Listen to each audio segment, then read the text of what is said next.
اللہ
نحمده ونصلي على رسوله الكريم اما بعد فاعوذ بالله السميع العليم من الشيطان الرجيم بسم الله الرحمن الرحيم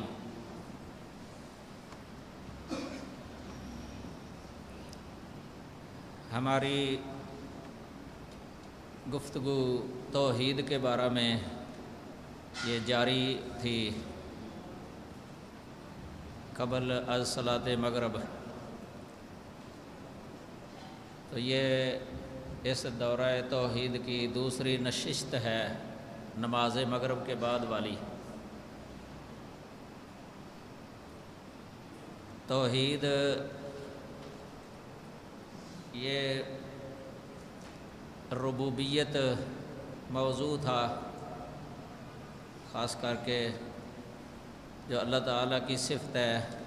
تخلیق اور خلق، یہ خالقیت یعنی خالق ہونا، یہ اللہ وحدہ لا شریک کی خاص صفت ہے۔ اس میں اللہ وحدہ لا شریک نے مشرکین کا بہت زیادہ رد کیا ہے، کیونکہ جن کو وہ اللہ تعالیٰ کا شریک بناتے تھے نا، وہ چونکہ خالق نہیں تھے، کوئی شے انہوں نے پیدا نہیں کی۔ اللہ تعالیٰ نے ان کو چیلنج کیا ہے کئی مقامات پر، تو ام لہم شرک فی السماوات، اللہ تعالیٰ فرماتے ہیں کہ کیا ان کی کوئی شرکت ہے اللہ تعالیٰ کے ساتھ آسمانوں میں، کہ انہوں نے آسمان کا کوئی حصہ پیدا کیا ہو یا زمین کا کوئی حصہ پیدا کیا ہو۔ ان سے اس کی دلیل طلب کی گئی ہے، ایتونی بکتاب من قبل ھذا او اثارۃ من علم ان کنتم صادقین، کہ میرے پاس کوئی کتاب لاؤ جو کتاب اس کتاب سے پہلے نازل ہوئی ہو، یعنی کوئی سچی علمی کتاب ہو جس میں یہ لکھا ہو کہ فلاں نے فلاں حصہ پیدا کیا ہے زمین میں سے یا آسمان میں سے، یا کوئی علمی نقل لے کے آؤ اگر تم سچے ہو۔ بلکہ خالق جو ہے نا، یہ اللہ اکیلا ہی ہے۔ افمن یخلق کمن لا یخلق، یہ دونوں برابر نہیں ہو سکتے، یعنی جو خالق ہے وہ اس کی طرح ہو سکتا ہے جو کہ خالق نہیں ہے۔ اب مخلوق یہ خالق نہیں ہے، اللہ اکیلا خالق ہے، باقی تمام مخلوق ہے۔ تو جو خالق ہوتا ہے نا، وہی الہ ہو سکتا ہے، کیونکہ اللہ کے علاوہ جب کوئی خالق ہے ہی نہیں تو نتیجہ یہ نکلا کہ اللہ کے علاوہ کوئی الہ بھی نہیں ہے۔ اللہ تعالیٰ نے یہاں تک فرمایا ہے کہ وَهُمْ يُخْلَقُونَ، کہ وہ مخلوق ہیں، وہ اموات غیر احیاء، وہ اموات ہیں، احیاء نہیں ہیں، یعنی وہ تو زندہ بھی نہیں ہیں۔ الہ کا زندہ ہونا لازمی ہے، خالق جو ہے نا وہ چونکہ الہ ہے اور ہمیشہ ہمیشہ وہ زندہ ہے، اس کی حیات کامل ہے، کامل حیات والے کو موت لاحق نہیں ہوتی۔ اللہ لا الہ الا هو الحی القیوم لا تاخذہ سنۃ ولا نوم، یعنی وہ الحی ہے، وہی الہ ہے جو کہ الحی ہے، القیوم ہے۔ یہاں الحی سے مراد جو ہے نا وہ ہے الذی لا یموت۔ صحیح بخاری میں ہے کتاب التوحید کے اندر، اللہم انت الحی الذی لا یموت، کہ تو وہ الحی ہے جسے موت لاحق نہیں ہوتی۔ تو اللہ کی حیات وہ کمال والی ہے۔ تو یہ توحید خالقیت جو ہے نا، توحید ربوبیت، جو توحید خالقیت یعنی صفت خلق کے اعتبار سے اس کو ہم توحید خالقیت بھی کہہ سکتے ہیں۔ یہ دو لفظ ہیں، ایک ہے الخالق اور ایک ہے الرب، ان دونوں میں فرق ہے۔ الخالق کا ابھی میں معنی بتا رہا تھا، الموجد من العدم، اور خلق کا معنی الایجاد من العدم، یعنی عدم سے وجود میں لے آنا، وجود دے دینا، یعنی ایک شے موجود ہی نہیں ہے۔ مثلا حضرت صالح علیہ السلام کی اونٹنی جو ہے نا وہ موجود نہیں تھی، اللہ تعالیٰ نے اسے موجود کر دیا۔ اونٹنی پہاڑ سے پیدا کر دی، یہ چونکہ اللہ تعالیٰ کی ایک صفت ہے، کن کن کہہ کے جو چاہے پیدا کر سکتے ہیں، جیسے بھی ہو، جس طرح چاہے، کن۔ تو اللہ کن کہہ کے جو چاہے پیدا کر دیتا ہے، اور یہ الہ کی خاصیات میں سے ہے کہ کن کہہ کے جو چاہے پیدا کر دے۔ جس طرح اللہ تعالیٰ نے حضرت ابراہیم علیہ السلام کی آگ جو تھی نا، آگ کا کام ہے جلانا، اللہ تعالیٰ نے کہا یا نار کونی بردا و سلاما علی ابراہیم۔ یہ کونی جو ہے نا یہ کن سے ہی ہے نا، کن، کونا، کونو، کونی، کہ تو ابراہیم پر سلامتی والی بن جا، ٹھنڈی بن جا، سلامتی والی بن جا۔ اسی وقت ہی بن گئی، اللہ کا حکم ہو گیا نا، کلمہ کن۔ اس طرح یہودیوں کے بارے میں اللہ تعالیٰ نے فرمایا کونوا قردۃ خاسئین، کہ تم بندر بن جاؤ، ذلیل ہونے والے، تو وہ اسی وقت ہی بندر بن گئے یہودی۔ اسی طرح جو بنی اسرائیل میں سے ہزاروں کی تعداد میں اپنے گھروں سے نکلے تھے نا، موت کے ڈر سے ہی نکلے تھے، فقال لهم اللہ موتوا، اللہ نے ان سے کہا موتوا، مر جاؤ، وہ اسی وقت ہی مر گئے، پھر اللہ نے ان کو زندہ کر دیا تھا۔ تو یہ تخلیق جو ہے نا کلمہ کن کے ساتھ اللہ تعالیٰ کر دیتا ہے، کن کہہ کے۔ تو ایک شے جو خود آپ خود کو یعنی اپنے آپ کو وجود نہیں دے سکتی، وہ اپنے وجود میں اپنے غیر کی محتاج ہے۔ مخلوق جو ہے نا یہ خود اپنے آپ کو وجود نہیں دے سکتی تھی اور موجود نہیں کر سکتی تھی، مخلوق جتنی بھی ہے یہ اپنے وجود میں اللہ تعالیٰ کی محتاج ہے،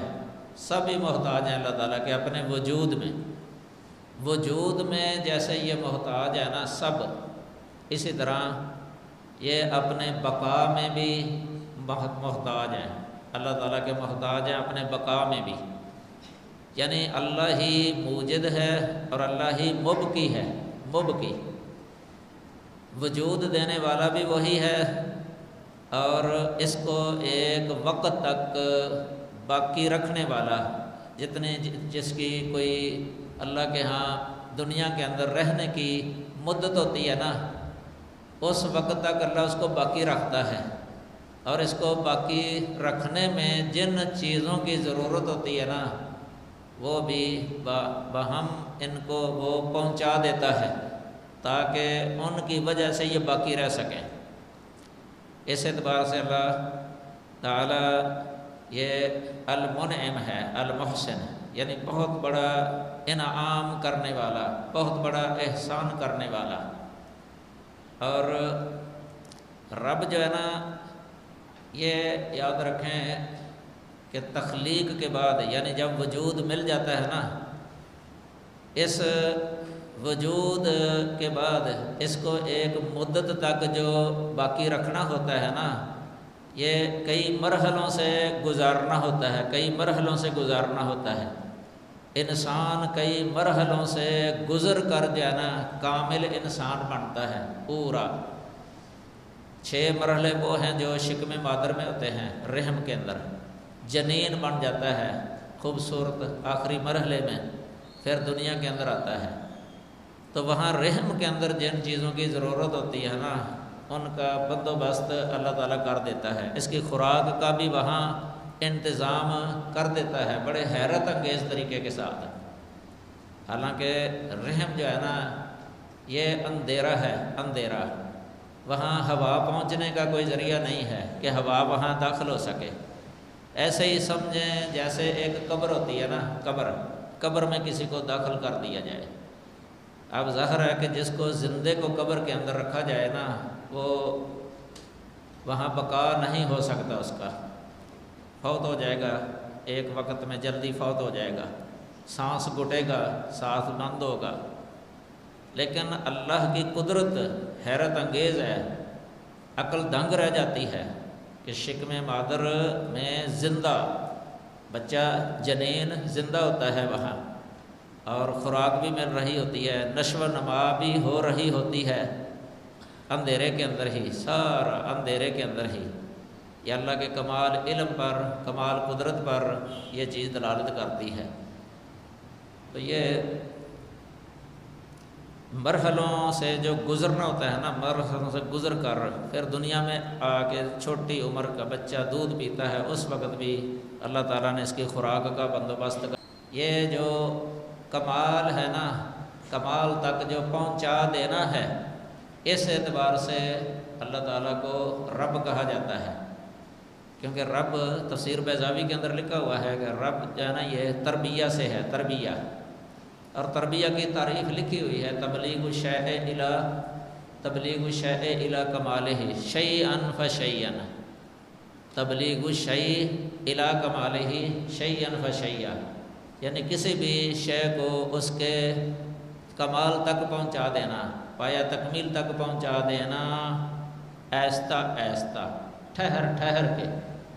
اکٹھا نہیں ہے کہ آج ہی بچہ پیدا ہو، آج ہی پورا انسان بن جائے، ایسے نہیں ہے، بلکہ ایک وقت لگتا ہے، یعنی ٹھہر ٹھہر کے جانا، یہ پورا انسان قد آور انسان بن جاتا ہے۔ یہ ہے فتبارک اللہ احسن الخالقین، یہ ہے رب العالمین۔ یہاں دیکھیں عالمین لفظ جو ہے نا یہ جمع ہے عالم کی، یہ ملحق ہے، جمع مؤنث عالم کے ساتھ ملحق ہے، جیسا کہ الفیہ کے اندر مثال بھی دی ہے شرح ابن عقیل کے اندر۔ عالم کی جمع یعنی ملحق ہے جمع مذکر سالم کے ساتھ، عالمون، عالم یہ فاعلن کا وزن ہے، اور فاعلن کا معنی ہوتا ہے ما یعلم بہ، فاعلن ما یفعل بہ، عالم کا معنی ہوا ما یعلم بہ، اور جس طرح خاتم ہوتا ہے ما یختم بہ، اسی طرح عالم ما یعلم بہ، مراد اس ہے کہ ما یعلم بہ شیء آخر، یعنی ایسی شے کہ جس کے ذریعے کوئی دوسری شے معلوم ہو۔ اب یہ عالمین جو ہے نا ان سب سے ایک اور شے معلوم ہوتی ہے، وہ کون ہے؟ وہ ہے عالم کو بنانے والا، عالمین کو بنانے والا، وہ ہے اللہ وحدہ لا شریک کی ذات، وہ ہے رب، رب العالمین، یعنی رب بمعنی مربی، مرب العالمین، یعنی عالمین سے ہی ہمیں علم ہوتا ہے، کائنات کو دیکھ کے ہی ہمیں علم ہوتا ہے، ہماری رسائی ہو جاتی ہے، اس تک ہم پہنچ جاتے ہیں، اس کی معرفت حاصل ہو جاتی ہے۔ اللہ ذالکم اللہ ربکم، یہ ہے اللہ تمہارا رب، جس نے تمہیں پیدا کیا، ساری کائنات کو اس نے پیدا کیا۔ تو عالم کا رب جو ہے نا وہ ہے اللہ۔ اس کی مثال ایک اور سمجھ لیں، یہ تو انسانی مثال دی ہے نا، یہ درخت ہے، بہت بڑا درخت جس نے کافی جگہ کو گھیرا ہوا ہوتا ہے۔ کئی درخت ہوتے ہیں کافی جگہ کو گھیر لیتے ہیں، گھنے سائے والے، لمبے لمبے ان کے تنے ہوتے ہیں۔ وہ اصلیت دیکھیں، جس طرح انسان کی اصلیت جو ہے نا وہ ایک پانی کا قطرہ ہے جرثومہ، اس بڑے درخت کی اصلیت جو ہے نا وہ چھوٹا سا بیج ہے، بیج تخم، بوڑ کا درخت دیکھا ہوگا، بوڑ کا درخت اتنا بڑا ہو جاتا ہے، لیکن اس کا بیج وہ بہت چھوٹا ہوتا ہے، رائی کے دانے کے برابر۔ اس کو زمین کے اندر دفن کیا جاتا ہے۔ یہ دفن کرنا تو انسان کا کام ہے نا، کر سکتا ہے، استطاعت اس کے اندر دفن کر دیتا ہے۔ پانی لگا دینا یہ انسان کے استطاعت کے اندر ہے کہ اس کے پانی لگا دے۔ اب ایک مدت کے بعد زمین پھولتی ہے، پھٹتی ہے، ایک ڈنڈل جو ہے نا چھوٹا سا باہر نکلتا ہے، انگوری، چاہے وہ دانہ ہو جس کو حب کہتے ہیں عربی کے اندر، چاہے گٹھلی ہو، نبات کہتے ہیں، فالق الحب والنوا۔ قرآن میں آتا ہے کہ اللہ دانے کو پھاڑنے والا ہے اور گٹھلیوں کو بھی وہی پھاڑنے والا ہے۔ یہ حب جو ہے نا جنس ہے، جنس، کوئی ایک دانہ مراد نہیں ہے۔ حبتن ہوتا ہے ایک دانہ، تا وحدت کی ہے، حب جنس ہے، یعنی اناج کو، اناج کے جو دانے ہیں جتنے پوری دنیا کے اندر،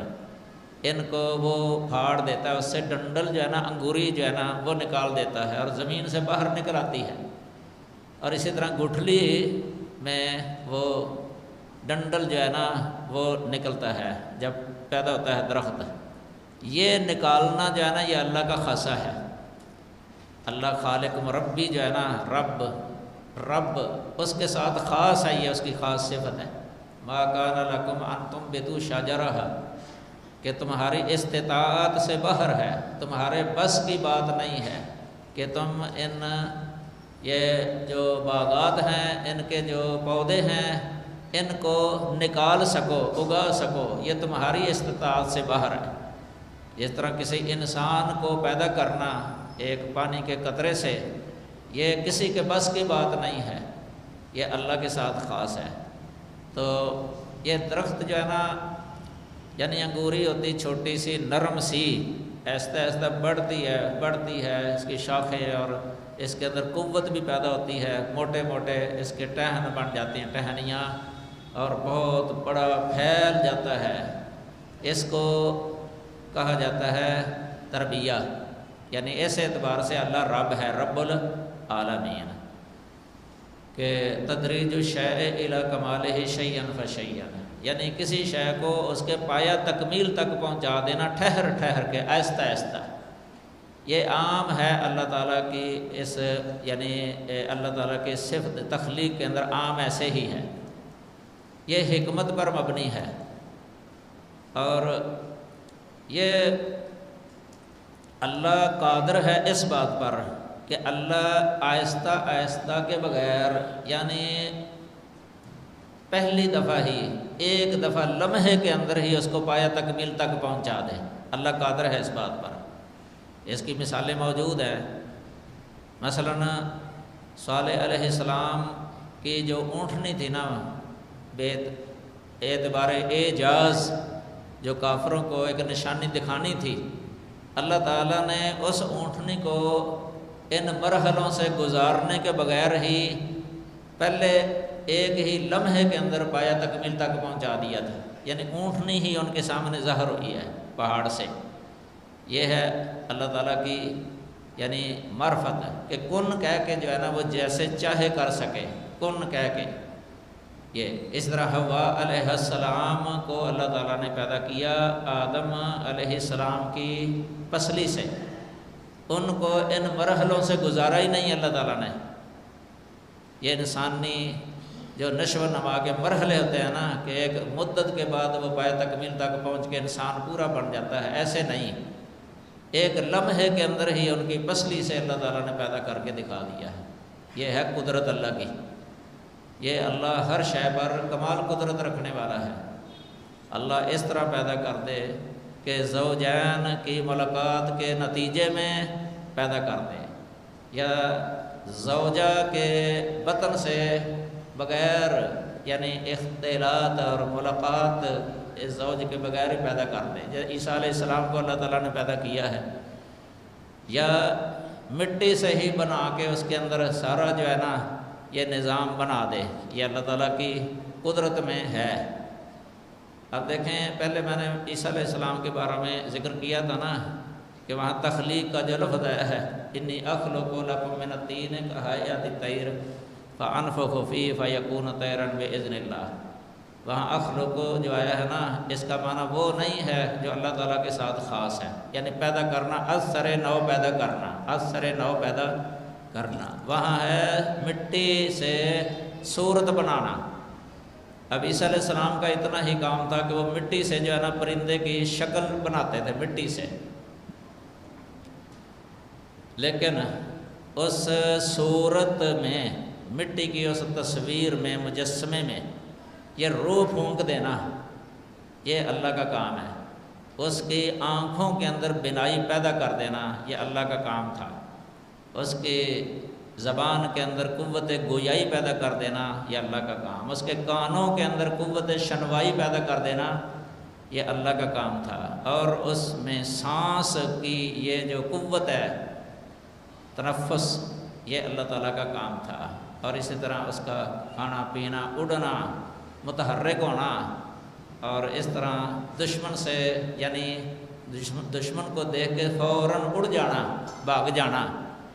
اور اپنے دانے وغیرہ کو یہ پہچان لینا، یہ سارا قوتیں جو ہے نا یہ ساری اللہ تعالیٰ نے اللہ تعالیٰ ان کے اندر رکھ دیتا تھا، وہ یہ اللہ کا کام تھا۔ اس لیے بِإِذْنِ اللہ کا لفظ ہے فَيَكُونُ طَيْرًا بِإِذْنِ اللہ، یہ عیسیٰ علیہ السلام کے اذن کے ساتھ نہیں ہوتا تھا، یہ اللہ کے اذن کے ساتھ ہوتا تھا، یعنی جب وہ مٹی سے پرندے کی شکل بناتے تھے نا تو اس کے اندر پھونک مارتے تھے نا، اسی وقت ہی اللہ کا اذن آ جاتا تھا، اللہ کا کونی اذن، اس اذن کے نتیجے کے اندر جو ہے نا وہ پورا پرندہ بن جاتا تھا، اڑنے والا، دیکھنے والا، چلنے والا، پھرنے والا، یہ ہے اللہ،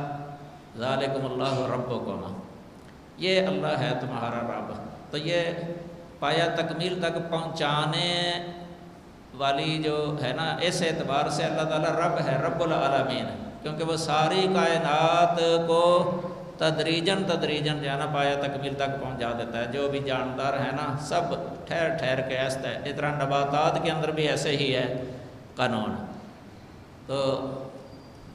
اور اس کو ایک مدت تک جو باقی رکھتا ہے، پھر اس کے بعد پھر اس کو جو موت آ جاتی ہے یہ بھی اس کے اذن سے ہی ہے، موت کا آ جانا یہ ہے یعنی رب العالمین۔ تو خالق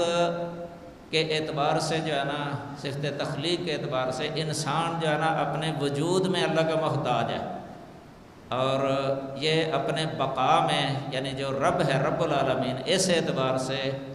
اللہ تعالیٰ کا بندہ محتاج ہے اپنے بقا کے اندر بھی۔ تو توحید مطلب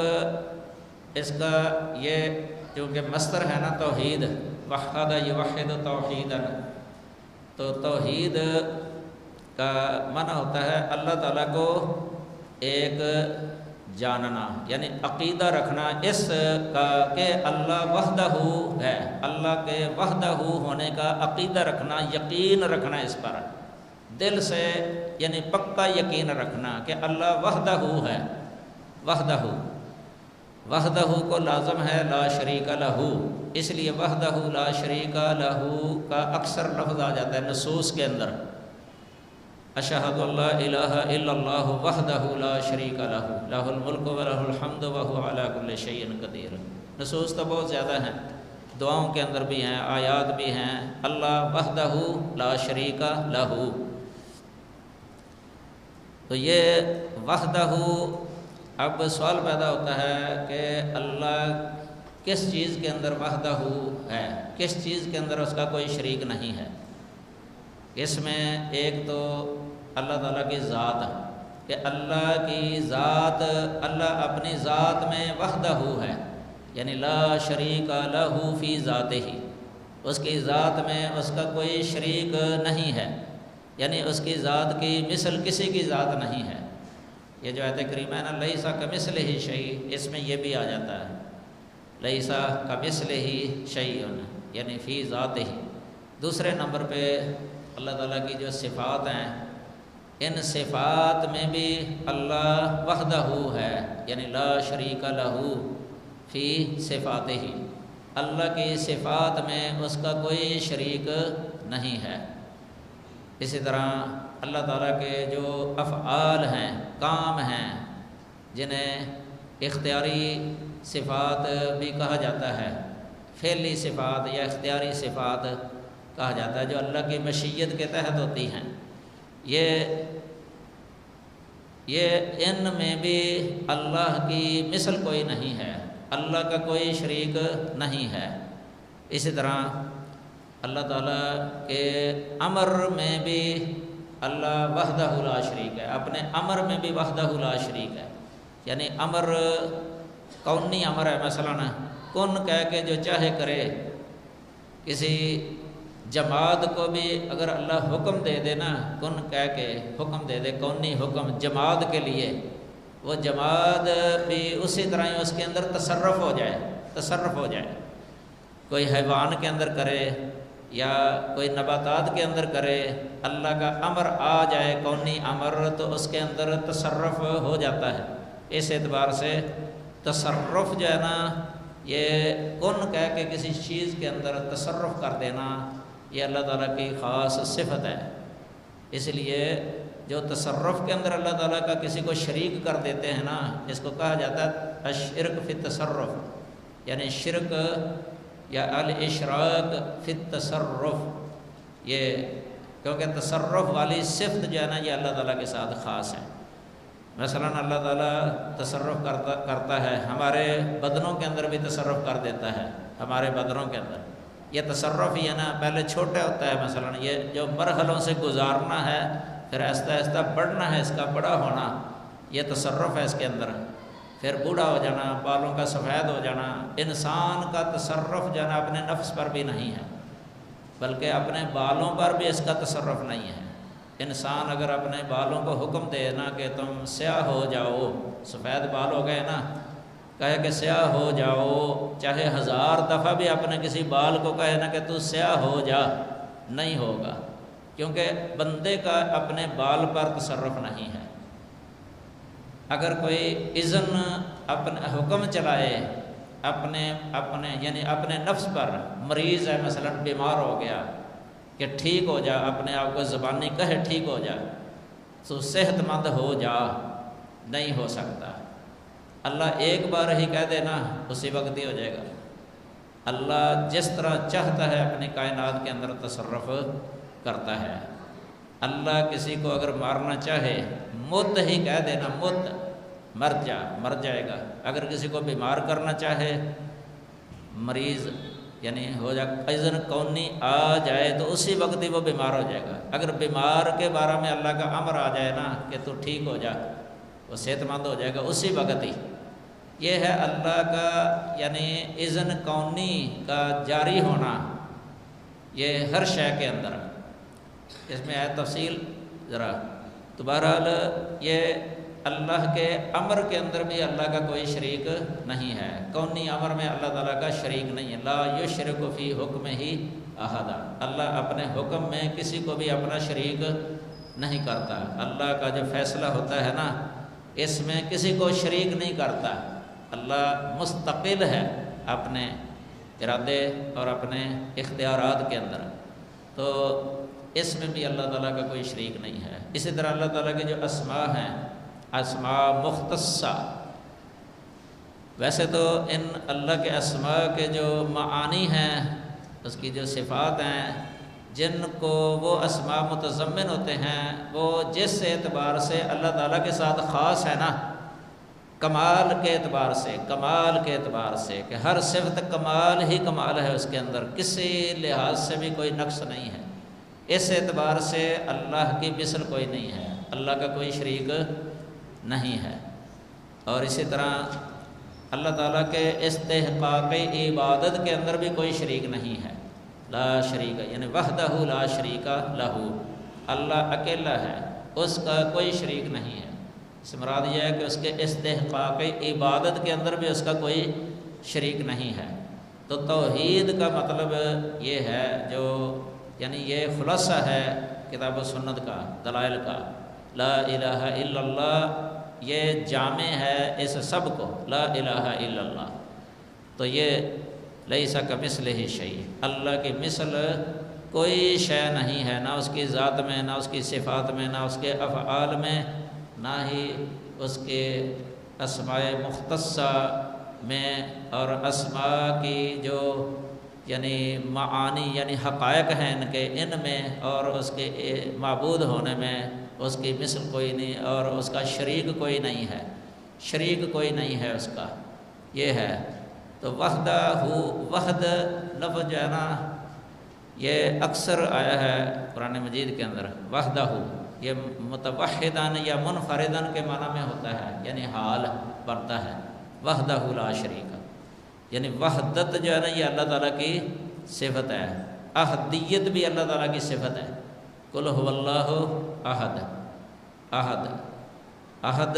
کا مطلب ہے کہ جس کے اندر دو ہونے کا، یعنی دو ہونے کا امکان ہی نہ ہو، امکان ہی نہ ہو اس کے اندر دو ہونے کا، یعنی اس طرح وحدت ہے صفت اس کی احدیت کہ اس کے ساتھ کسی دوسرے کا یعنی اس کے شریک ہونے کا امکان ہی نہیں ہے، امکان ہی نہیں ہے۔ تو توحید کا لفظ جو ہے نا ویسے کتاب و سنت کے اندر یہ آیا ہے، بعض اس کی جو ہے نا یہ دلیلیں میں نے لکھی ہوئی ہیں۔ قرآن مجید کے اندر تو ویسے وحدہ لفظ بھی آیا ہے، الاحد بھی آیا ہے، الواحد بھی آیا ہے قرآن مجید کے اندر۔ جیسا قرآن میں آتا ہے وَإِذَا ذَكَرْتَ رَبَّكَ فِي الْقُرْآنِ وَحْدَ، کہ جب آپ اپنے رب کا ذکر کرتے ہیں، وحدہ یعنی ذکر اس طرح کرتے ہیں کہ میرا رب جو ہے نا وحدہ ہے، یعنی وہ اکیلا ہے، اس کا کوئی شریک نہیں ہے۔ وَاللَّهُ عَلَىٰ أَدْبَارِهِمْ نُفُورًا، تو وہ اپنے یعنی پیٹھوں پر پیٹھ پھیر کر بھاگ کھڑے ہوتے ہیں، بھاگ کر یعنی دوڑ جاتے ہیں، کھڑے ہو کے دوڑ جاتے ہیں پیٹھ پھیر کے، اتنا یعنی وہ نفرت کرتے تھے توحید سے یہ لوگ۔ یہ سورہ بنی اسرائیل کے اندر یہ 46 نمبر آیت کریمہ ہے۔ اسی طرح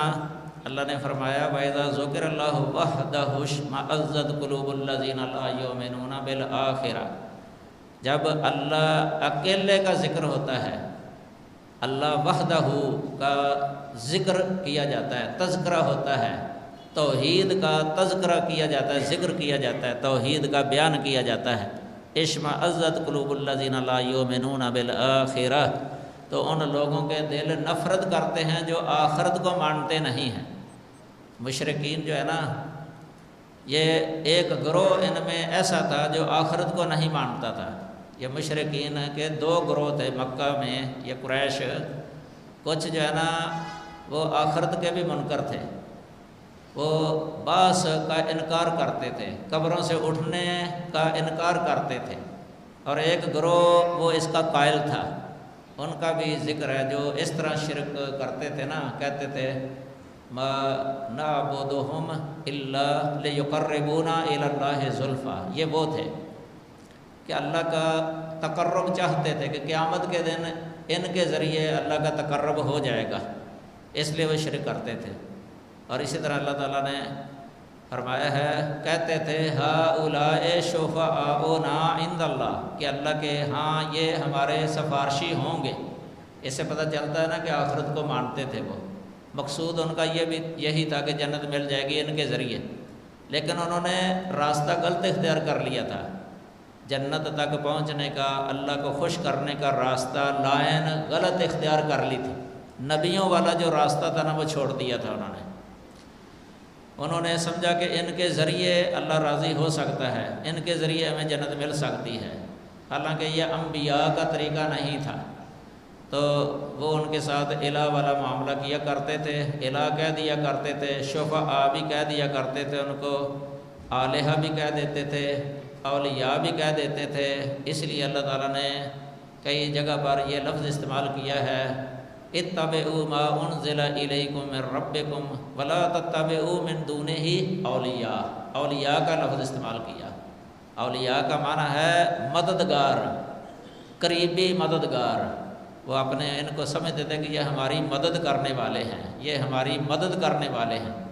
آج کل بھی بہت سارے لوگ جو ہے نا عقیدہ یہی ہوتا ہے کہ یہ ہماری مدد کریں گے، ہماری مدد کرتے ہیں، ان کو پکارتے بھی ہیں اور اولیاء کا لفظ ہی استعمال کرتے ہیں۔ اولیاء، اولیاء کا یہاں مددگار معنی ہے، مددگار۔ تو بہرحال اللہ تعالیٰ نے یہاں فرمایا کہ جب اللہ وحدہ کا ذکر ہوتا ہے کہ اللہ وحدہ ہے، اکیلا ہے، توحید کا ذکر ہوتا ہے، اس وقت ان لوگوں کے دل وہ نفرت کرتے ہیں جو آخرت کو مانتے نہیں ہیں۔ وَإِذَا ذُكِرَ الَّذِينَ مِن دُونِهِ إِذَا هُمْ يَسْتَبْشِرُونَ، جب ان لوگوں کا ذکر کیا جاتا ہے نا جو اللہ کے علاوہ ہیں، اس وقت یہ بڑے خوش ہو جاتے ہیں، کھل جاتے ہیں، ان کے چہرے جو ہے نا کھل جاتے ہیں، خوشی سے کھل کر خوش ہو جاتے ہیں۔ یہ توحید کا جب درس سنتے ہیں نا ایسے ہی کیفیت ہو جاتی ہے، دل کڑتا ہے، دل کڑتا ہے، برا سمجھتے ہیں،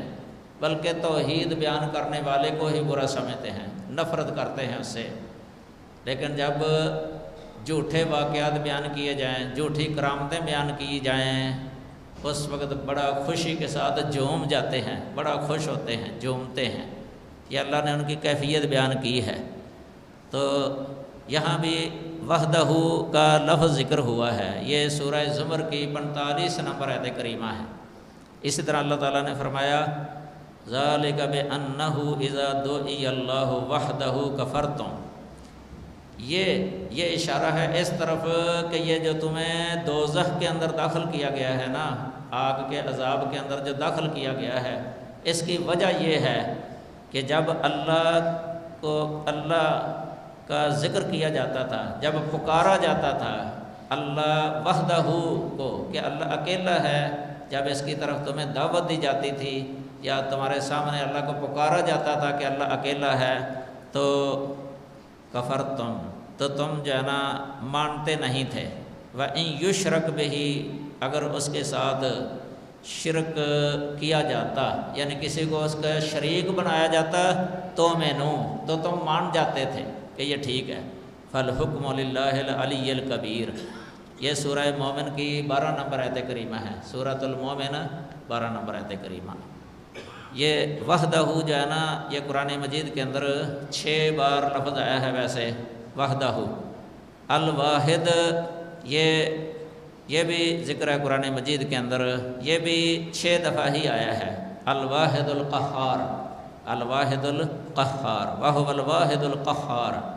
سورہ رعد 16 نمبر آیت کریمہ، سورہ یوسف 39 نمبر، سورہ ابراہیم 48 نمبر، سورۃ صاد یہ 65 نمبر، زمر 4 نمبر، غافر 16 نمبر۔ تو یہ 6 بار یہ لفظ آیا ہے الواحد القہار۔ اس طرح سورۃ قل هو اللہ احد، جیسے سورۃ بھی کہتے ہیں، سورۃ الاخلاص بھی کہتے ہیں، اس کے اندر یہ احد کا لفظ آیا ہے، قل هو اللہ احد۔ اس میں اللہ تعالیٰ نے اپنی توحید کے 5 ارکان بیان کیے ہیں۔ پہلا رکن ہے اللہ تعالیٰ کی صفت احدیت، یہ پہلا رکن، اور دوسرا رکن ہے اللہ تعالیٰ کی صفت سمدیت۔ سمدیت، ان سمدیت کے اندر جو ہے نا بہت ہی جامعیت ہے۔ یہ شرح عقیدہ واسطیہ آپ نے پڑھا ہے، اس کے اندر بڑا لکھا ہوا ہے شرح میں، عبداللہ بن عباس رضی اللہ تعالی عنہ کا قول فرمان اس کی جامعیت کے بارے میں، کہ بہت ساری اللہ تعالیٰ کی جتنی بھی صفات ہیں ان سب کو بے درجہ اتم جو ہے نا یہ کمال کے اعتبار سے جو ہے نا وہ محیط ہے الصمد لفظ الصمد۔ تو اللہ تعالیٰ کی بعض یعنی ایسے اسماء حسنہ ہیں جن کے اندر بڑی ہی جامعیت ہے جو دوسرے اسماء کو بھی شامل ہوتے ہیں۔ ان میں لفظ اللہ یہ بھی تمام اسماء کو شامل ہے، لفظ اللہ تمام۔ اس لیے لفظ اللہ کی یہ تعریف کرتے ہیں بعض علماء، اسم جامع علم اسم لذات الواجب الوجود الجامع المستجمع جمیع صفات الکمال المنزہ عن جمیع النقائص والعیوب۔ یہ اس کی جامعیت کی وجہ سے جو ہے نا یہ تعریف کی گئی ہے لفظ اللہ کی۔ تو لا الہ الا اللہ بڑا جامع کلمہ بن جاتا ہے، جامع کلمہ۔ تو تیسرا ہے اللہ تعالیٰ سے والد ہونے کی نفی، لم یلد یہ والد ہونے کی نفی ہے، اور لم یولد اس کے مولود ہونے کی نفی ہے۔ اس میں یہ اہل کتاب کا بھی رد ہے، یہ عیسائیوں اور یہودیوں کا، مشرکین کا بھی رد ہے جنہوں نے اللہ کے لیے اولاد مقرر کی تھی، تو اللہ نے ان کا رد کیا ہے۔ یہ ایک مضمون ہے مستقل قرآن مجید کے اندر۔ تو اسی طرح آخری ہے اس کے لیے ہمسری کی نفی، لم یکن لہ کفوا احد، کفو یہ نہیں ہے، اللہ تعالیٰ کا کوئی برابری کرنے والا ہمسر نہیں ہے۔ یہ قرآن مجید کے اندر آگے احادیث نبویہ کے اندر بھی جو ہے نا توحید کی صراحت ہے، توحید کی صراحت۔ یہ ابو مالک اشجعی رضی اللہ تعالیٰ عنہ اپنے باپ سے روایت کرتے ہیں کہ انہوں نے رسول اللہ صلی اللہ علیہ وسلم سے سنا کہ آپ فرما رہے تھے کہ من وحد اللہ تعالی وکفر بما یعبد من دونہ حرم مالہ ودمہ وحسابہ علی اللہ عز وجل۔ یہ مسند احمد کے اندر حدیث ہے یہ کہ یہاں وحد اللہ آ گیا، یہ ماضی ہے، پہلے بتایا تھا توحید مصدر ہے، یہ وحدہ یہ واحد توحیدن، یہاں ماضی لفظ استعمال ہوا ہے، یعنی جو بھی اللہ تعالیٰ کی توحید پر ایمان لایا ہو اور اس کے علاوہ ہر ایک معبود کا اس نے انکار کیا ہو تو اس کا مال اور خون قابل احترام ہوگا، اور اس کا حساب اللہ عز و جل کے ذمے ہے۔ اس طرح یہ مسند احمد کی حدیث ہے، 3 نمبر جلد ہے، 472 صفحہ ہے۔ اس طرح مسند احمد میں ہی حدیث ہے، نبی صلی اللہ علیہ وسلم تشہد میں بیٹھے، اپنی انگلی کو کھڑا کیا ہوا تھا، اشارہ انگلی کا جو ہوتا ہے نا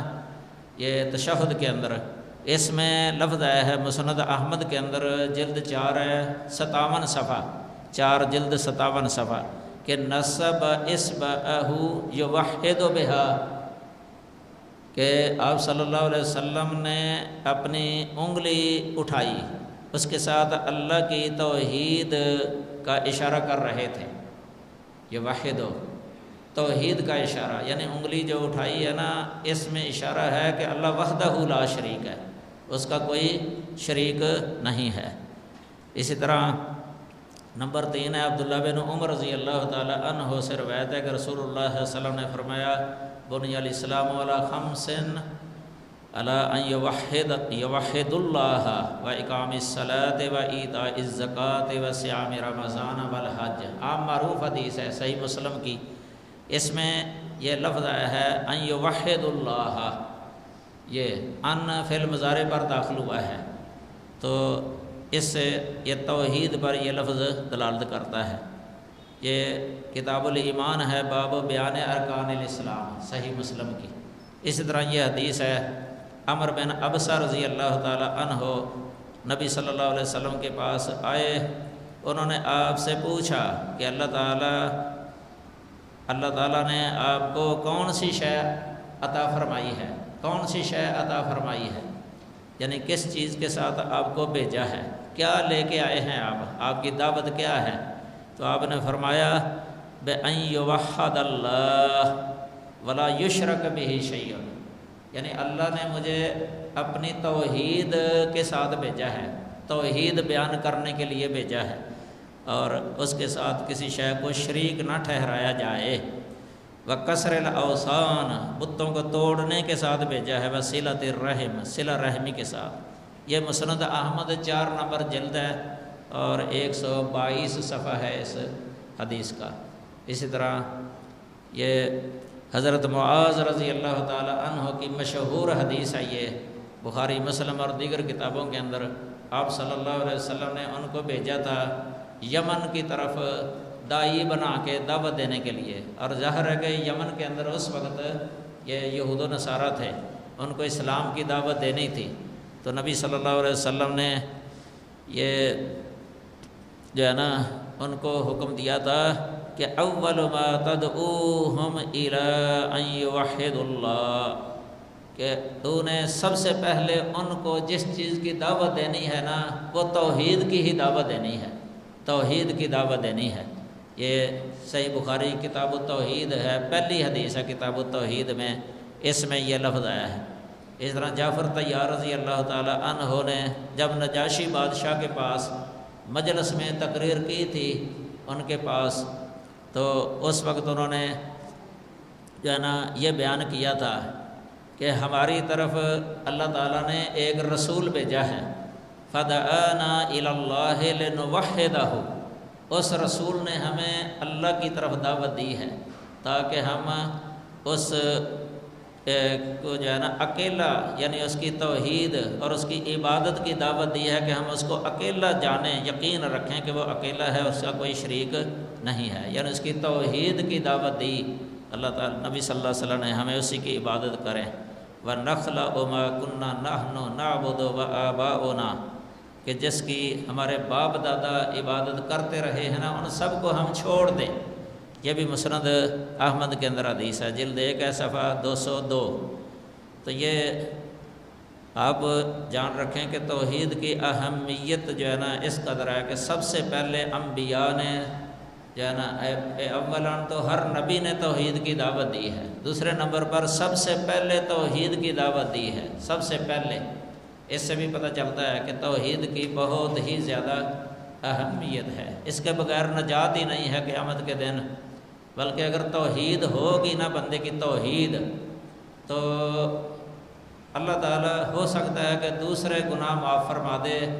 اپنی مشیت کے ساتھ، چاہے وہ عذاب دینے کے بغیر ہی معاف کر دے توحید کی برکت کے ساتھ، اگر چاہے تو وہ اس کی سزا دے کے پھر معاف کر دے، جنت کے اندر داخل کر دے، یعنی آخری نتیجہ جو ہے نا وہ جنت ہے توحید والے کا۔ اس کی دلیلیں موجود ہیں۔ ادھر ایک جابر رضی اللہ تعالیٰ عنہ کی حدیث نقل کی ہے ترمذی شریف سے، یہ صفۃ جہنم باب نمبر 10 ہے، حدیث نمبر 2597 ہے، 2597۔ اس حدیث کے اندر لفظ یہ ہے کہ یعذب ناس من اہل التوحید فی النار،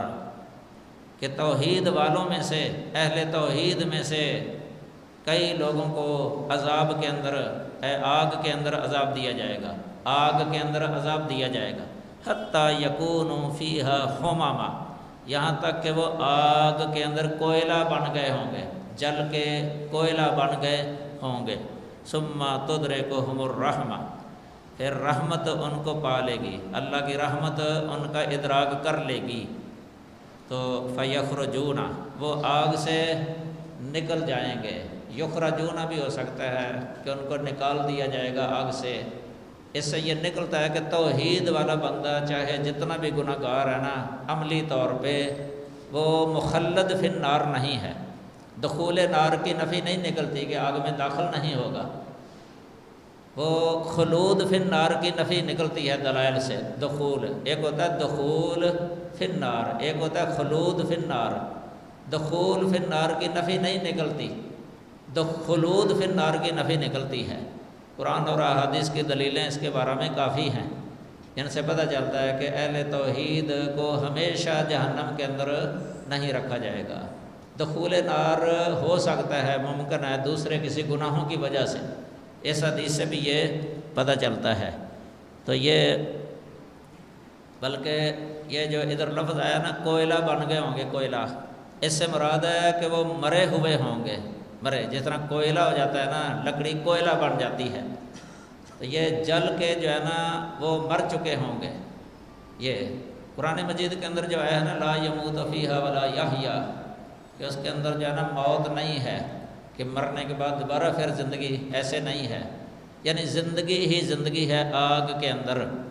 موت نہیں ہے۔ تو یہ ان لوگوں کے لیے ہے جو جنہوں نے ہمیشہ رہنا ہے جہنم کے اندر، ان کے لیے موت نہیں ہے، وہ زندہ ہی رہیں گے، زندہ ہی رہیں گے، بلکہ ان کے لیے تو موت کو ہی ذبح کر دیا جائے گا۔ بخاری شریف کے اندر ایک حدیث آتی ہے، جب جنتی جنت کے اندر داخل ہو جائیں گے نا اور جہنمی جہنم کے اندر داخل ہو جائیں گے، تو اس وقت ایک ندا کرنے والا ندا کرے گا،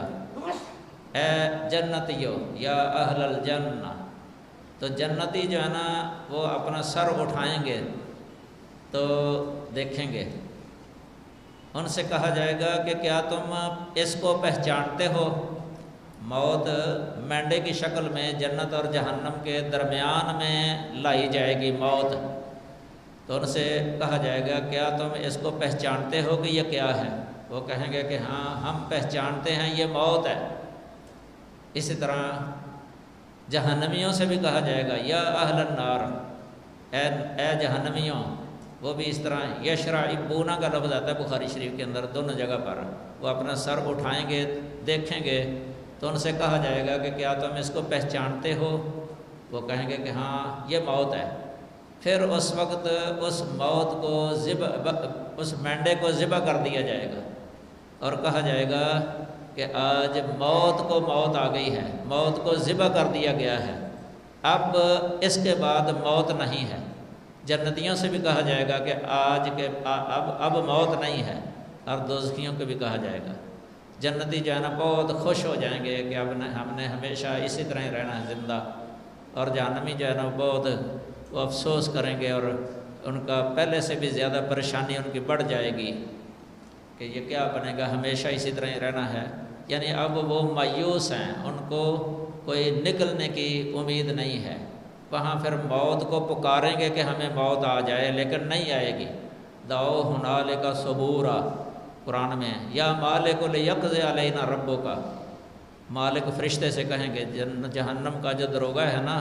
لیقضی علینا ربک، کہ تیرا رب ہمیں موت ہی دے دے۔ وہ آگے سے کہے گا لیقضی علینا ربک کا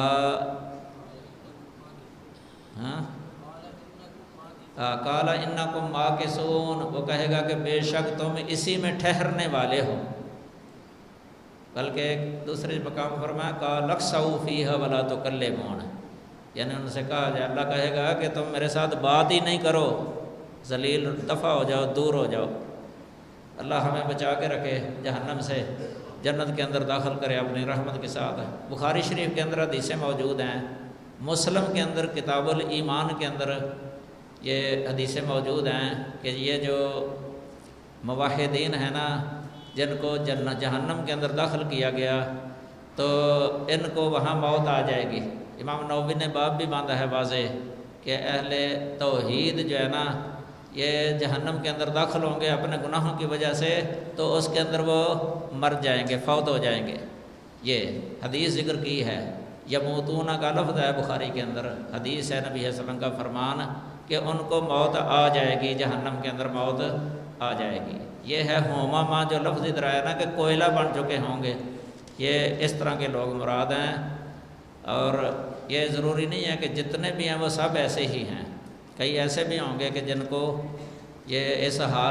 حد تک نہیں پہنچا ہوگا عذاب کے پورے جو ہے نا وہ کوئلہ بن چکے ہوں۔ اس کی بخاری کے اندر حدیثیں موجود ہیں،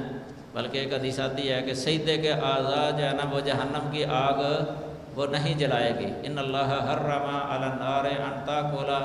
من ابن آدم آثر السجود، یہ حدیث ہے۔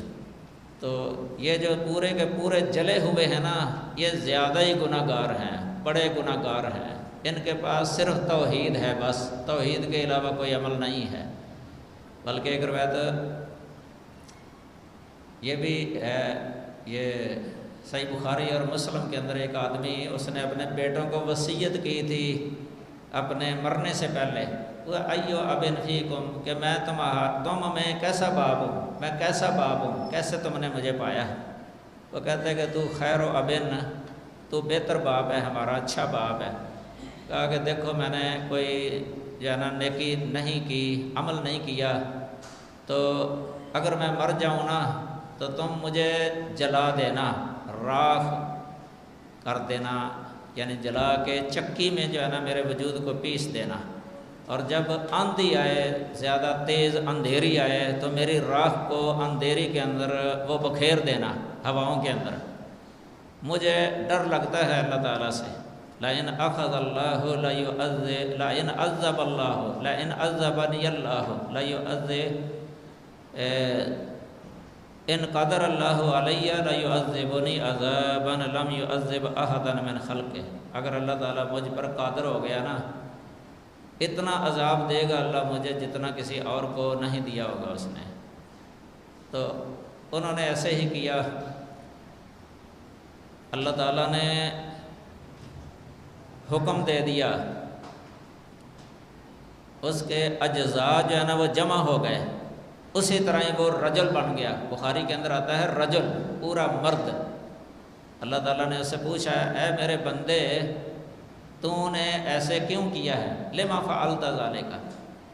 اس نے آگے سے کہا کہ من خشیتک یا رب، اے میرے رب تیرے ڈر کی وجہ سے میں نے ایسے کیا ہے، خوف تیرا مجھ پر طاری ہو گیا تھا، ڈر گیا تھا تیرے عذاب سے۔ یعنی ایک اپنے سادہ ذہن کے ساتھ ایک تدبیر سوچی تھی تیرے عذاب سے بچنے کی، تو مطلب کارگر ثابت نہیں ہوئی۔ تو بخاری میں لفظ آتا ہے فما تلافا ان غفر لہ، اللہ تعالیٰ نے اس کو جو ہے نا معاف فرما دیا، بخش دیا۔ عبداللہ بن مسعود رضی اللہ تعالیٰ عنہ کی ایک قول ہے یہ مسند احمد کے اندر، اسی واقعہ کو عبداللہ بن مسعود نے بیان کیا رضی اللہ تعالیٰ عنہ۔ انہوں نے یہ لفظ بولا ہے لم یعمل الا التوحید، کہ اس نے توحید کے علاوہ کوئی عمل نہیں کیا تھا، یعنی صرف توحید تھی اس کے پاس، جس توحید کی برکت سے جو ہے نا وہ بخش دیا گیا۔ مشرک نہیں تھا لیکن دوسرے گناہ تھے اس کے، وہ ڈرتا تھا کہ اللہ تعالیٰ مجھے کہیں پکڑ نہ لے۔ مرنے سے پہلے ایک خوف طاری ہو گیا اس پر، اللہ کا ڈر دل کے اندر آ گیا۔ اس ڈر کا اتنا غلبہ ہوا کہ اس سے بچنے کی ایک تدبیر سوچی اس نے اپنے سادہ ذہن کے ساتھ۔ لیکن اللہ تعالیٰ چونکہ رؤوف الرحیم ہے، ارحم الراحمین ہے، غفور الرحیم ہے، اللہ تعالیٰ نے اس کو معاف کر دیا۔ یہ مسند احمد کے اندر جو ہے نا 2 نمبر جلد ہے، یہ 304 صفحہ۔ یہ وہ نسخہ ہے جو پہلے ہوتا تھا نا مسند احمد کا، پرانا نسخہ 6 جلدوں میں بریک لکھائی میں، تو اس میں یہ ہے کہ کان رجل ممن قبلکم لم یعمل خیرا قط الا التوحید، لم یعمل خیرا قط الا التوحید، کہ اس نے کبھی کوئی نیکی کا کام نہیں کیا تھا، الا التوحید، صرف توحید تھی اس کے پاس، شرک نہیں کرتا تھا، اللہ تعالیٰ کو وحدہ لا شریک سمجھتا تھا۔ اللہ تعالیٰ نے معاف کر دیا، فغفر لہ، اس کو بخش دیا گیا۔ اسی طرح یہ حضرت جابر رضی اللہ تعالی عنہ کی ایک حدیث ہے کہ رسول اللہ صلی اللہ علیہ وسلم نے مقام ابراہیم کے پاس 2 رکعتیں پڑھیں۔ پہلی رکعت میں قل یا ایھا الکافرون پڑھا، اور دوسرے رکعت میں سورہ توحید پڑھی۔ سورہ توحید لفظ بولا ہے، سورہ توحید وہ کون سی ہے؟ قل ھو اللہ احد۔ یہ مسند احمد کے اندر ہے، 3 نمبر جلد 320 صفحہ ہے۔ اسی طرح تلبیہ کے اندر بھی اس کا ذکر ہے، یہ کلمہ توحید ہے، تلبیہ جو حج کے اندر پڑھا جاتا ہے، اس کے اندر بڑی توحید ہے، خالص توحید، خالص توحید۔ بلکہ ہم یہ جو نماز پڑھتے ہیں 5 وقتی نماز، اگر بندے کو اس نماز کا ترجمہ آتا ہو اور ان کے معانی اور مفاہیم میں جو گہرائی ہے وہ سوچے، اتنی توحید ہے نا پوری نماز کے اندر، توحید ہی توحید ہے یہ نماز کے اندر۔ تو یہ توحید جو ہے نا یہ ایک اجماعی مسئلہ تھا، اس میں کوئی اختلاف نہیں تھا۔ تمام انبیاء کا پہلا اصل ہے یہ توحید جو انہوں نے لوگوں تک پہنچائی تھی، توحید۔ بلکہ جتنی پہلے کتابیں نازل ہوئی ہیں ہر کتاب کے اندر اس کا ذکر، بلکہ یہ جو تورات ہے جسے بائبل کہتے ہیں، انجیل عہد نامہ جدید اور تورات عہد نامہ قدیم، یہ پورے مجموعے کو جو بائبل کہا جاتا ہے، اس میں اگرچہ بہت ساری تحریف ہو چکی ہے لیکن اس کے اندر بھی توحید کے جملے آج بھی پائے جاتے ہیں، توحید کے جملے عربی، اردو اور دیگر جو تراجم ہوئے ہیں توحیدی جملے ان کے اندر پائے جاتے ہیں۔ اس لیے تو اللہ وحدہ لا شریک نے یہ نبی صلی اللہ علیہ وسلم کو اس بات کا حکم دیا تھا، کل آپ کہہ دیں یا اہل الکتاب، اے اہل کتاب، تعالوا الی کلمۃ سواء بیننا و بینکم، کہ آ جاؤ ایک ایسی بات کی طرف جو ہمارے اور تمہارے درمیان برابر ہے۔ مطلب تمہاری کتابوں کے اندر بھی ہے جو تم پر نازل ہوئی، جن کو تم سمجھتے ہو کہ یہ ہماری کتابیں ہیں، اور قرآن کے اندر بھی ہے، نبی صلی اللہ علیہ وسلم کو بھی اس کا حکم دیا گیا ہے، یہ برابر ہے، اس میں یعنی کوئی اختلاف ہی نہیں ہے، ہمارا اور تمہارا، تو ہمارا اور تمہارا الہ ایک ہے، ہمارا اور تمہارا رب ایک ہے، اس پر تو تمہاری کتابوں کے اندر بھی ہے، ہماری کتابوں کے اندر بھی ہے، تو یہ کوئی اختلاف نہیں ہے۔ یہ انجیل کے اندر جو ہے نا اگرچہ بہت ساری غلطیاں ہوئی ہیں، شیخ احمد دیداد رحمہ اللہ جو بہت بڑے سکالر تھے اور یہ ماہر تھے بائبل کے، اور کئی مناظرے بھی ہیں ان کے ساتھ، انہوں نے ایک کتاب لکھی ہے، اس کا نام ہے کیا بائبل خدا کا کلام ہے، کتاب کا نام ہے یہ، اردو میں ترجمہ اس کا اردو میں چھپا ہوا ہے، کیا بائبل خدا کا کلام ہے۔ اس میں انہوں نے کئی شہادتیں پیش کی ہیں انہی کی، یعنی بائبل والوں کی ہی، کہ اس کے اندر 50,000 غلطیاں ہیں، 50,000 غلطیاں ہیں، یہ اس کتاب کے اندر لکھا ہوا ہے، کیا بائبل خدا کا کلام ہے، اس کے 19 صفحے کے اندر جو ہے نا یہ بات لکھی ہے، اور ثابت کیا ہے انہوں نے کہ اس کے اندر واقعتاً یہ غلطیاں ہیں 50,000 انہی کے اعتراف کے ساتھ۔ تو اس میں یعنی تحریف کے باوجود توحید کا ذکر ہے کئی مقامات پر۔ اسی طرح یہ جو ہے نا انجیل یوحنا، یہ مشہور ہے انجیل یوحنا، 4 اناجیل ہیں، انجیل متی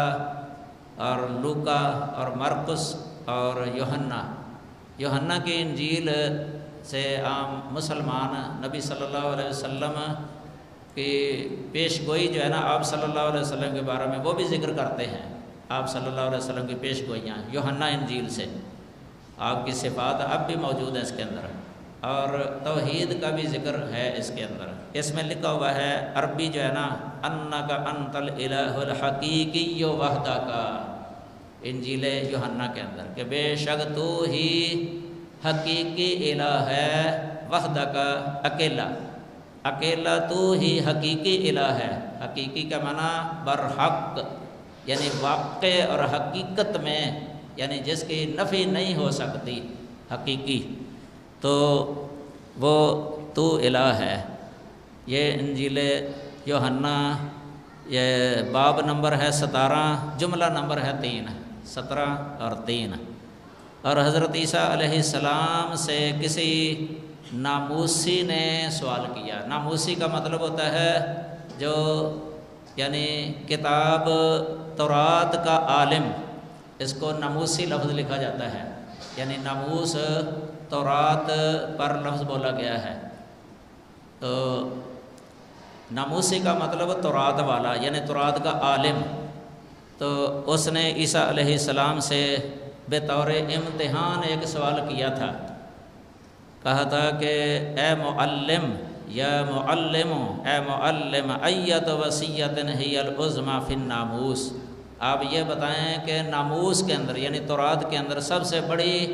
عظیم وصیت کون سی ہے، سب سے بڑی وصیت کون سی ہے تورات کے اندر؟ تو عیسیٰ علیہ السلام نے جواب دیا، تحب الرب الہک من کل قلبک، کہ تو اپنے رب جو کہ تیرا الہ ہے اس کے ساتھ اپنے پورے دل کے ساتھ محبت کرے، اپنی ساری جان اور اپنی ساری عقل کے ساتھ محبت کرے، من کل قلب کا و من کل نفس کا و من کل فکر کا، یعنی تیرا نفس پورے کا پورا اور تیرا دل جو ہے نا اور تیری سوچ فکر ان لحاظ سے تو اپنے رب الہ سے محبت کرے جو تیرا رب ہے، تیرا الہ ہے۔ ھذہ ہی الوصیۃ الاولی والعظمی، عیسیٰ علیہ السلام فرماتے ہیں کہ یہ پہلی وصیت ہے اور سب سے عظیم وصیت ہے تورات کے اندر۔ دیکھو یہ لکھا ہے انجیل کے اندر، حوالہ ہے تورات کا، تورات موسیٰ علیہ السلام پر نازل ہوئی ہے، انجیل عیسیٰ علیہ السلام پر نازل ہوئی تھی، تو یہ لکھا ہے انجیل کے اندر لیکن حوالہ ہے اس کا یعنی تورات کا۔ یہ انجیل متی ہے، باب نمبر 22 جملہ نمبر 35، اس طرح 37، 35، 36، 37، اس طرح انجیل مرقس میں باب نمبر 12 جملہ نمبر 30 ہے، اور متی کے جملہ نمبر 40 میں، متی انجیل ہے نا اس کے جملہ نمبر 40 میں حضرت عیسیٰ علیہ السلام کا یہ قول ہے۔ آگے ایک دوسری وصیت انہوں نے ذکر کی، یہ تو پہلی تھی نا، اس کے اندر دوسری وصیت بھی ذکر کی ہے، وہ یہ ہے کہ تو اپنے قریبی پڑوسی سے اپنے برابر محبت رکھ، تو حب و قریبہ کا نفس کا، یعنی جس طرح تو اپنے نفس سے محبت کرتا ہے اسی طرح اپنے پڑوسی سے محبت کر۔ پھر عیسیٰ علیہ السلام فرماتے ہیں بہاتین الوصیتین یتعلق الناموس والانبیاء، کہ ان دونوں وصیتوں پر یہ نبی متفق ہیں، نبیوں کا تعلق ہے اور نبیوں کی کتابوں کا تعلق ہے، کہ ہر نبی کی کتاب کے اندر یہ چیز ذکر رہی ہے۔ اس طرح استثناء جو ہے نا بائبل کا، کیونکہ یہاں سوال پیدا ہو سکتا تھا نا کہ یہ جو عیسیٰ علیہ السلام نے فرمایا تھا کہ تورات کے اندر یہ سب سے بڑی وصیت یہ ہے، کوئی پوچھ سکتا ہے نا تو تورات کے اندر کہاں ہے یہ بائبل کا جو عہد نامہ قدیم ہے، جیسے عام ہے یہ پہلے 5 حصے اس کو تورات کہتے ہیں، تو یہ تورات کے اندر وہ وصیت کہاں لکھی ہوئی ہے؟ تو اس کا جواب یہ ہے کہ اس میں یہ لکھا ہے اِنَّكَ قَدْ أُرِيدَ لِتَعْلَمَ أَنَّ الرَّبَّ هُوَ الْإِلَٰهُ لَيْسَ آخَرُ سِوَاهُ، یہ سب تجھ کو دکھایا گیا تاکہ تو جانے کہ رب ایک ہی ہے اور اس کے سوا اور کوئی نہیں ہے۔ یہ تورات کا حصہ ہے 5واں، استثناء باب نمبر 4 ہے، جملہ نمبر 35 ہے، اس کے اندر وہ وصیت لکھی ہے۔ اس کے علاوہ بھی یہ قول لکھا ہوا ہے وَاسْمَعْ يَا إِسْرَائِيلُ الرَّبُّ إِلَٰهُنَا رَبٌّ وَاحِدٌ، سن لے اے اسرائیل، سن لے ہمارا رب، ہمارا الہ ایک ہی رب ہے، فَتُحِبُّ الرَّبَّ إِلَٰهَكَ مِنْ كُلِّ قَلْبِكَ، تو اپنے پورے دل کے ساتھ اس کے ساتھ محبت کر، اپنے رب اور اپنے الہ کے ساتھ۔ یہ استثناء باب نمبر 6 ہے، جملہ نمبر 4 ہے۔ اسی طرح آگے تورات کے اندر ایک جگہ پر جو ہے نا 10 احکام لکھے ہوئے ہیں، یہ مشہور ہیں احکام 10 کے ساتھ، یعنی تورات کے 10 احکام، ان میں بھی توحید کا سب سے پہلے ذکر ہے۔ اس میں موسیٰ علیہ السلام سے اللہ تعالیٰ نے فرمایا، یہ ہے اللہ نے موسیٰ علیہ السلام سے فرمایا انا الرب الہک الذی اخرجک من ارض مصر من بیت العبودیہ لا یکن لک آلہۃ اخری امامی، کہ میں ہی رب ہوں، میں ہی تیرا الہ ہوں، رب جس نے تجھے ارض مصر سے نکالا، مصر سے ادھر اللہ تعالیٰ نکال کے ان کو بحر کلزم جو ہے نا سمندر سے نجات دلا کے یہ ارض شام کی طرف لے آئے تھے نا، اللہ تعالیٰ لے آیا تھا، تو وہ احسان ذکر کر رہا ہے اللہ تعالیٰ اپنی نعمت کہ دیکھ میری نعمت کہ میں نے مصر سے نجات دے کے تمہیں ادھر لے آیا ہوں، تو اب تو میں ہی تیرا رب ہوں، میں ہی تیرا الہ ہوں، لا یکن لک آلہۃ اخری امامی، میرے آگے تیرے اور الہ نہ بنے، اور الہ نہ بنے، لا تصنع لک تمثالا منحوتا، فرمایا کہ کوئی مورتی نہیں بنانی، پتھر سے کرید کے کوئی مورتی نہیں بنانی۔ یہ شیخ ذاکر نائک صاحب بیان کرتے ہیں نا بس اوقات یا ان کی کتابوں کے حوالوں سے کہ رب کی مورتی نہیں، رب کی مورتی نہیں، خدا کی مورتی نہیں۔ ان لوگوں نے مورتیاں بنائی ہوئی ہیں، حالانکہ ان کی کتابوں کے اندر لکھا ہوا کہ اس کی مورتی نہیں ہوتی۔ بلا صورت نہ صورت، تو فرمایا لا تسجد لہن ولا تعبدہن، تو ان کے لیے سجدہ نہ کر، مورتیوں کے لیے سجدہ نہ کر، نہ ان کی عبادت کر، لأنی انا رب الہک، کیونکہ میں ہی رب ہوں، میں تیرا الہ ہوں، الہک الہ غیور، میں بڑا غیرت مند الہ ہوں، میں بڑا غیرت والا الہ ہوں۔ لا تنطق بسم الرب باطلا، یہ تو اپنے رب کا نام بے فائدہ نہ لینا، بے فائدہ اپنے رب کا نام نہ لینا۔ یہ آگے جو ہے نا وہ دوسری بھی لکھی ہوئی ہیں، یہ پہلی تھی نا وصیت، اسی لیے عیسیٰ علیہ السلام نے ادھر انجیل میں جواب دیا تھا اس تورات کے عالم کو کہ سب سے پہلی اور سب سے عظیم وصیت وہ یہی ہے، توحید والی، باقی آگے 9 اور ہیں، وہ یہاں ہمارے درس کے ساتھ تعلق نہیں رکھتی۔ تو بائبل کے یہ عہد نامہ جو انجیل یعنی جدید عہد نامہ ہے، اس کے اندر بھی یہ کافی حوالے ہیں اللہ تعالیٰ کی توحید کے۔ یہ جو بائبل کا حوالہ ابھی آپ نے پڑھا ہے جس میں احکام عشرہ ہے نا، یہ کتاب الخروج ہے، کتاب الخروج، یہ باب نمبر 20 ہے، جملہ نمبر 3 سے 17 تک ہے، یہ عربی بائبل کا حوالہ۔ اردو کے اندر جو ہے نا یہ صفحہ نمبر 72 ہے اور صفحہ نمبر 119 120، صفحہ نمبر 72 ہی ہے اردو والا، یہ عربی کا جو ہے نا وہ پہلے ذکر ہو گیا ہے۔ یہ بہرحال انجیل کے اندر جو ہے نا اس میں بھی بہت ساری توحید موجود ہے۔ تو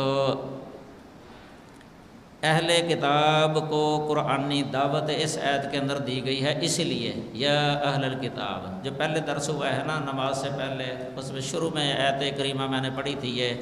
یا اہل الکتاب تعالوا الی کلمات سواء بیننا و بینکم الا نعبد الا اللہ، کہ ہم صرف اللہ ہی کی عبادت کریں، ولا نشرک بہ شیئا، اس کے ساتھ جو ہے نا کسی کو بھی شریک نہ ٹھہرائیں، ولا یتخذ بعضنا بعضا اربابا من دون اللہ، کہ ہمارا بعض کو اللہ کے علاوہ رب نہ بنائیں، رب وہی ہے، ایک ہی ہے، اکیلا۔ اس آیت کے اندر ان کو دعوت دی گئی ہے اسی حوالے سے کہ اس کلمے کے اندر، توحید کے اندر تو ہمارا اور تمہارا کوئی اصل میں اختلاف نہیں ہے۔ دیکھو انہوں نے توحید کو کس طریقے سے بدلا، نصارہ جو ہے نا انہوں نے تثلیث کے قائل ہو گئے، اقانیم ثلاثہ کے قائل ہو گئے، اور یہودی عزیر علیہ السلام کو الہ ماننے لگ گئے، توحید کی مخالفت کی انہوں نے، توحید سے عقیدہ جو ہے نا وہ بدل لیا، عزیر علیہ السلام کی عبادت، ان کو ابن اللہ کہا انہوں نے، ادھر انہوں نے عیسیٰ علیہ السلام کو ابن اللہ کہا، اللہ کا بیٹا، تو ان کو الہ بھی کہا، مریم کو الہ کہا۔ قرآن مجید کے اندر تو بہت ہی زیادہ رد کیا ہے اللہ نے ان کا، بہت رد کیا ہے ان کا، ان کی یہ تثلیث کو ہی توحید کہتے تھے، حالانکہ تثلیث جو ہے نا کبھی توحید بن نہیں سکتی، یہ غلط ہے۔ اس لیے اللہ وحدہ لا شریک نے یہ جتنی بھی پہلے کتابیں نازل فرمائی ہیں نا آسمانی کتابیں، ہر کتاب کے اندر اس کا ذکر رہا ہے، متفق علیہ۔ بلکہ شیخ عبد القادر جیلانی رحمہ اللہ نے لکھا ہے غنیۃ طالبین کے اندر، اور کئی علماء ہیں، شیخ الاسلام ابن تیمیہ رحمہ اللہ، اور اس طرح ابن قیم اور دیگر کئیوں نے لکھا ہے یہ بات کہ سب کتابوں میں یہ مسئلہ لکھا تھا اور سب نبیوں کا اس پر اتفاق ہے کہ اللہ تعالیٰ عرش پر ہے، عرش پر۔ لوگوں نے اس کے خلاف نظریات قائم کر لیے بعد میں، اس امت کے اندر بھی۔ تو اللہ تعالیٰ سب سے اوپر ہے، سب سے اوپر عرش پر بلند ہے۔ اس کے بارے میں علیحدہ درس ہو سکتا ہے انشاءاللہ۔ تو اسی طرح یہ ہندوؤں کی جو کتابیں ہیں، ویدیں ان کی، آریہ مذہب کی اسی طرح کتابیں، ان کے اندر بھی توحید کے جملے ملتے ہیں، توحید کے جملے ملتے ہیں۔ ایک کتاب ہے شیخ شمس نوید عثمانی کی، یہ شاید آپ نے سنی ہے کہ نہیں، اس کا نام ہے اگر اب بھی نہ جاگو گے تو، اگر اب بھی نہ جاگو گے تو۔ یہ اردو کے اندر چھپی ہوئی ہے کتاب، اس میں بہت سارے حوالے انہوں نے ذکر کیے ہیں، یہ ان کے جس میں توحید ہے۔ بلکہ شیخ ذاکر نائک صاحب وہ بھی یہ ذکر کرتے ہیں کافی ان کی کتابوں سے، ہندوؤں کی کتابوں سے، اللہ کی توحید کے جملے جو ہیں ان کی کتابوں کے اندر موجود ہیں۔ تو ادھر اللہ تعالیٰ کی تعریف کرتے ہوئے لکھا ہے یہ رگ وید میں کہ اسی سے آسمانوں میں مضبوطی اور زمین میں استحکام ہے، اسی کی وجہ سے اجالوں کی بادشاہت ہے، اور آسمان محراب کی شکل میں ٹکا ہوا ہے۔ اسی سے مراد ہے یعنی اللہ جو ہمارا رب ہے، وہ تمام جاندار اور بے جان دنیا کا بڑی شان و شوکت کے ساتھ اکیلا حکمران ہے۔ وہ جو انسانوں اور جانوروں کا رب ہے، اسے چھوڑ کر ہم کس خدا کی حمد کرتے ہیں اور نذرانے چڑھاتے ہیں۔ یہ بھی رگ وید ان کی کتاب ہے۔ تو یہ جو ہے نا کافی حوالے ہیں بہرحال۔ تو یہ ہمیں ان چیزوں کو سمجھنا چاہیے کہ توحید ایک ایسی نعمت ہے اللہ وحدہ لا شریک کی طرف سے، اس کے بغیر جو ہے نا کبھی بھی نجات نہیں ہوگی قیامت کے دن۔ ان اللہ لا یغفر ان یشرک بہ ویغفر ما دون ذلک لمن یشاء۔ اللہ شرک کو معاف نہیں کرے گا۔ ان یشرک بہ کا معنی ہے کہ اس کے ساتھ کسی کو شریک ٹھہرایا جائے، یعنی کوئی شریک ٹھہرائے اس کے ساتھ، کوئی شریک کرے تو یہ اللہ معاف نہیں کرے گا۔ وَيَغْفِرُ مَا دُونَ ذَلِكَ لِمَن يَشَاءُ۔ اور جو اس سے کم ہے کوئی گناہ، یعنی شرک سے جو کم ہے، وہ جس کے لیے چاہے گا معاف کر دے گا۔ مفسرین نے جو ہے نا من دون ذالک، ما دون ذالک، اس کی دو تفسیریں کی ہیں۔ ایک تفسیر کیونکہ دونا لفظ جو ہے نا یہ مشترک ہے، ایک دونا کا معنی ہوتا ہے علاوہ، علاوہ من دون اللہ، اور ایک دونا کا معنی ہوتا ہے کم، کم۔ تو دونوں طرح تفسیر کی گئی ہے۔ جو علاوہ کرتے ہیں نا تو اس کا مطلب یہ ہے کہ شرک کے علاوہ، یعنی باقی، اور جو اس کا معنی کرتے ہیں نا کم، اس کا مطلب ہے کہ شرک یا شرک کی طرح کا، یعنی وہ گناہ جو شرک کے مساوی بن جائے وہ بھی اللہ معاف نہیں کرے گا۔ مثلا کوئی بندہ آخرت کو نہیں مانتا، انکار کرتا ہے آخرت کا، یا محمد صلی اللہ علیہ وسلم کی رسالت کو نہیں مانتا، یہ یا قرآن کو نہیں مانتا، ایک بندہ شرک نہیں کرتا ویسے لیکن قرآن پر ایمان نہیں ہے اس کا، یہ بھی نہیں بخشا جائے گا، یہ بھی اللہ معاف نہیں کرے گا، کیونکہ اس کی سزا اسی طرح ہی ہے جس طرح شرک کی سزا ہے نا جہنم کے اندر، یعنی خلود، خلود، ان گناہوں کی بھی جہنم کے اندر سزا اسی طرح ہی ہے، خلود والی، یعنی خلود والی۔ تو اس لیے پھر کئی اہل علم یہاں دونا کا معنی کم کرتے ہیں، یعنی شرک سے کم، درجے میں کم، یعنی وہ گناہ جن کی سزا جہنم کے اندر خلود والی ہے نا، ہمیشگی والی، یعنی وہ شرک کے مساوی ہیں، یعنی سزا میں اس کے مساوی ہیں، اور جن کی سزا خلود والی نہیں ہے، اگرچہ دخول والی ہے کہ داخل ہوں گے لیکن خلود لازم نہیں، تو وہ پھر ما دون ذالک کے اندر آ جائے گا، یعنی جو ان سے کم ہیں، یعنی شرک سے کم، وہ اللہ جس کے لیے چاہے گا بخش دے گا، معاف کر دے گا۔ تو یہ کئی ایسے بھی ہیں جو شرک سے بھی بڑے ہیں، مثلا یہ بھی میں نے جو بیان کیا تھا پہلے درس کے اندر، دہریت، کمیونسٹ، وہ شرک سے بھی بڑا ہے، کیونکہ وہ سرے سے ہی اللہ تعالیٰ کا انکار ہے۔ اور میں نے بتایا تھا کہ وہاں سب سے بڑا گناہ جو قرآن کے اندر ذکر ہے نا، سب سے بڑا گناہ بڑا عذاب سزا وہ دہریہ کے لیے ذکر کی ہے، خذوہ فغلوہ ثم الجحیم صلوہ ثم فی سلسلۃ ذرعها 70 ذراعا فاسلکوہ انہ کان لا یؤمن باللہ العظیم۔ حالانکہ یہ مشرک کے لیے یہ سزا نہیں ہے، یہ شرک کرنے والے سے بھی بڑی، یعنی اس کو جو عذاب ملنا ہے نا اس سے بھی بڑا عذاب ہے یہ۔ جس طرح آپ جانتے ہیں یہ جو اعتقادی منافق ہوتا ہے،